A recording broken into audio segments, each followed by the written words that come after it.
Welcome back to the Whisky Couch with me, GUSTAV MULLER, as your host, and today's whiskey is an Indian single malt, Paul John Brilliance, single malt from India. I must say I'm pleasantly surprised at the single malts from this distillery. This whiskey distilled at the John Distillery, founded in 1992 and owned by John P. Paul. It's situated in Goa on the west coast of India. Quite a warm climate compared to Scotland, so you're looking at a much speedier maturation process because the interaction between the whiskey and the wooden casks is much more aggressive. This whiskey is distilled from a very special strain of barley called the 6-row barley, which is grown at the foothills of the Himalaya mountains. They say on the website that you need to let this whiskey breathe for 10 minutes. So I've poured myself a glass before I started with the review of this whiskey. It says here on the packaging, Brilliance, non-chill filtered, non-peated, with sweet, lightly spiced fragrance. Its honey-like smoothness leads to a woody finish with creamy tones of vanilla.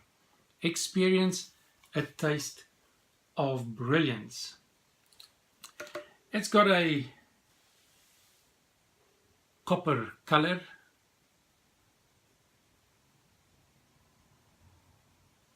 It just amazes me. There's a grassiness to this whiskey that I have not encountered in any other whiskey before. There's a sweetness, there's vanilla notes, cinnamon, honeyed biscuits on the nose,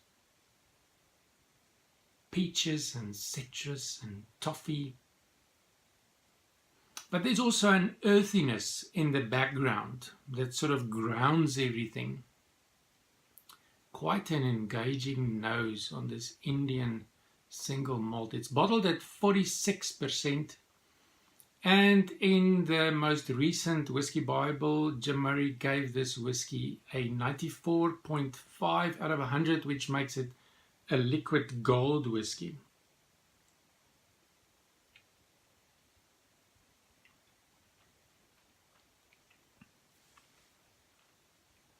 Honey, brown sugars, the grassiness from the nose straight through to the palate, sweet apples with a bit of citrus, cinnamon,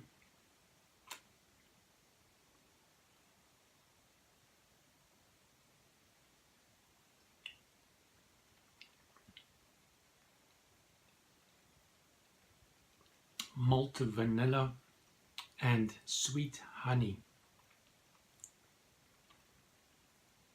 The finish is woody. There's some wood spices there. It's a medium, not a very long finish. And it's as if there's a bitter note, like an orange marmalade bitterness in the finish, combined with the sweet apples and cinnamon.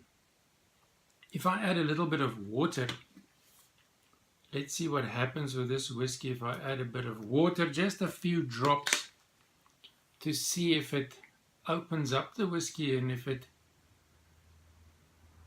opens up a bit more aromas and flavors. More fruit, more toffee,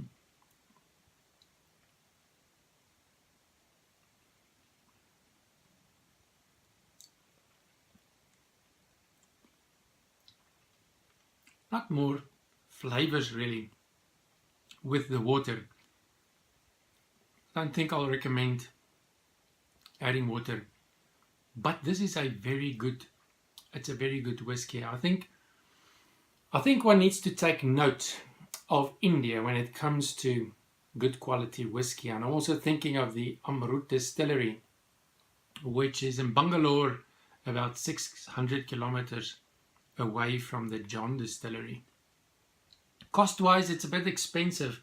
For a no-age statement whiskey, 700 Rand in South Africa, around 34 pounds in the UK, and I believe about $59 in the US. So it is a bit pricey, but all in all, a very good whiskey.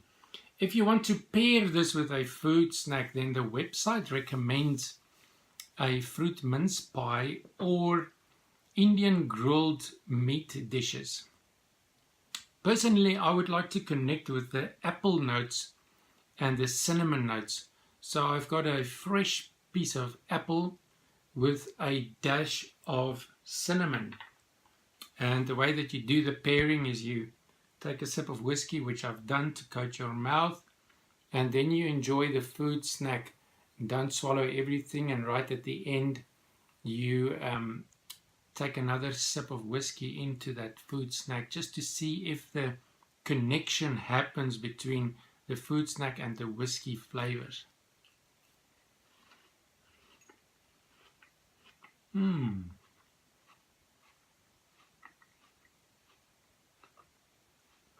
Apple and cinnamon.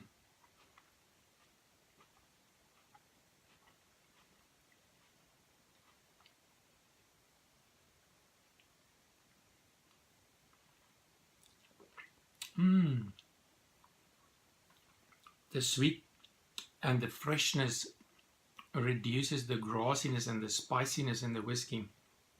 It just mellows out everything. I think it's quite a good pairing.